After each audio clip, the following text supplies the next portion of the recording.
नमस्कार, मैं हूं मोहम्मद आसिफ और आप देख रहे हैं नेक्स्ट 9 न्यूज़। राजस्थान की सियासत को लेकर अब जो है बिगुल फूंक चुका है। देश के प्रधानमंत्री नरेंद्र मोदी या सीएम अशोक गहलोत या सचिन पायलट कोई भी मौका छोड़ना नहीं चाह रहा।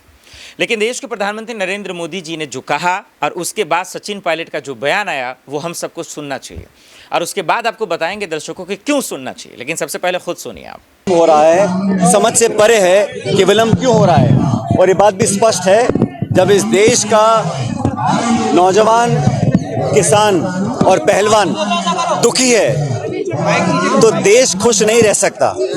देश के लोग उम्मीद करते हैं कि हमारे नौजवान साथी खिलाड़ी जो देश और दुनिया के पटन पर मेडल जीतकर देश का नाम रोशन करते हैं, उनकी पीड़ा, उनकी वेदना को सुनना पड़ेगा। कानून में प्रावधान स्पष्ट हैं, कानून के तहत कार्रवाई हो। और हम इतना चाहते हैं कि लोगों के बीच में जो दुख ये लोग झेल रहे हैं, जो पीड़ा इनकी है, जो वेदना इनकी है, उनको सुनकर सरकार और प्रशासन को कार्रवाई करनी चाहिए।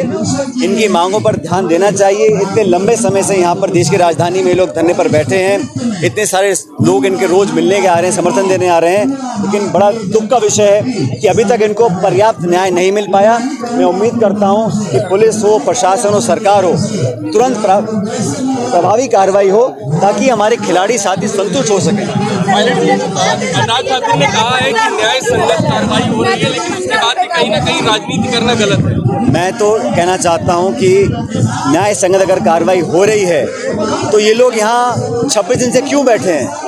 अगर ये लोग संतुष्ट होते कार्रवाई से तो इतनी भीषण गर्मी में 27 दिन तक यहाँ पर उनको क्यों बैठना पड़ता? जो प्रार्थी है, जो पीड़ित है, जो कंप्लेनेंट है, अगर वो न्याय की कार्रवाई से संतुष्ट होते तो यहाँ क्यों बैठे होते? इनकी बात को सुनना चाहिए। मात्र शक्ति की बात होती है देश में, और उसके बाद किस तरीके से 27 दिन बीत चुके हैं और अब तक कार्रवाई नहीं की जा रही है सही ढंग से। मैं तो कहना चाहता हूँ इसमें किसी एक प्रांत की, एक बिरादरी की, एक जाति की, एक धर्म की बात नहीं है।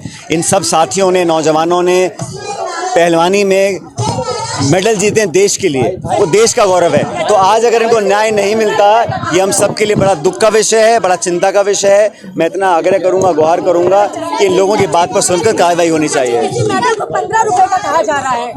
मैंने कहा कौन क्या बोल रहा है वो महत्वपूर्ण नहीं है। इन लोगों को कानून के तहत जो प्रावधान है उसमें कार्रवाई समय पर हो, ये हम सब लोगों की मांग है। देखा आपने, एक चीज़ ये पता चला कि आपके परिवार में कितना भी गहमा गहमी हो या झंझट हो या नाराज़गी हो, लेकिन बात जब दूसरे की हो तो फिर एकजुट हो जाना चाहिए।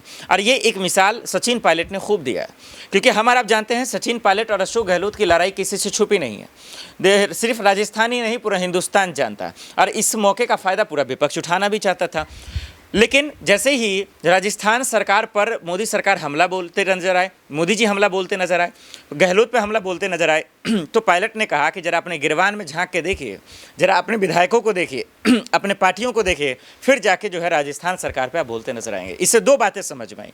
नंबर 1 कि अशोक गहलोत से भले ही नाराज़ हों, खास करके सचिन पायलट, लेकिन जब पार्टी की बात आएगी तो वो एकजुट रहेंगे। दूसरा ये कि चुनाव से पहले ज़्यादा दिनों का वक्त नहीं बचा, 4 से 5 महीने, कि अगर जहाँ तक सवाल है कि अब विपक्ष में जाने का, बीजेपी में जाने का, इस्तीफा देने का, वो उन्होंने इशारा कर दिया कि वो कहीं भी जाने वाले नहीं। ये कांग्रेस के लिए सबसे अच्छी खुशखबरी की बात है। अब देखना पड़ेगा कि पायलट को लेकर हाईकमान का दरअसल फैसला क्या रहेगा और बीजेपी या फिर मोदी जी पायलट का जवाब कैसे देते हैं। देश दुनिया की बड़ी खबरों के लिए देखते रहे नेक्स्ट 9 न्यूज़। नमस्कार।